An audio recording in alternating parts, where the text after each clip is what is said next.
হযরত লোকমান বলেন, আমি 4000 নবীর খেদমত করেছি, তাদের কাছে যা যা পেয়েছি তার মধ্যে 8টা জিনিস আমার কাছে অন্যতম।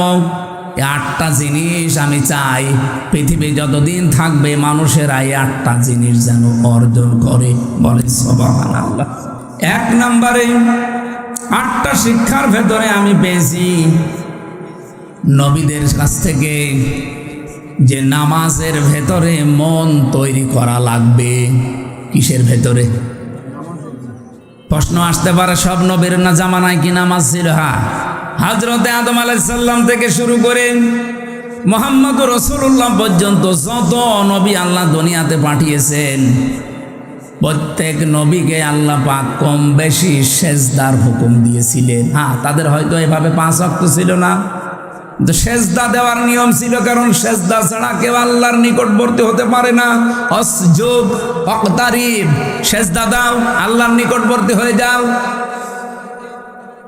আদম আলাইহিস সালাম তাওবা করার মাধ্যমে উনি যে ফজরের 2 রাকাত নামাজ স্বামী আর স্ত্রী মিলে আরাফাতের ময়দানে পড়েছিলেন, আমরা তাফসিরের কিতাব থেকে হাদিস থেকে যেটা পেয়েছি, রব্বুল আলামিন আদমের প্রতি 350 বছর পরে এত খুশি হয়েছিলেন এই 2 রাকাত নামাজের সেজদায়।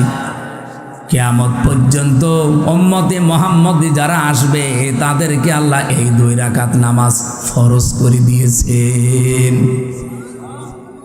ওই দিন হযরত আদম আলাইহিস সালাম যে দোয়া করেছিলেন, এই দোয়াটা আল্লাহর কাছে এত বেশি পছন্দনীয়, এত বেশি ভালো লেগেছে, আল্লাহ ডাক দিয়ে বলেছিলেন, আদম, কিয়ামত পর্যন্ত তোমার সন্তানাদি যারা আসবে তারাও যদি কোনো ভুল করে অপরাধ করে এই দোয়াটা পড়ে আমি আল্লাহ তোমার মতো সন্তানদেরকেও মাফ করে দেব।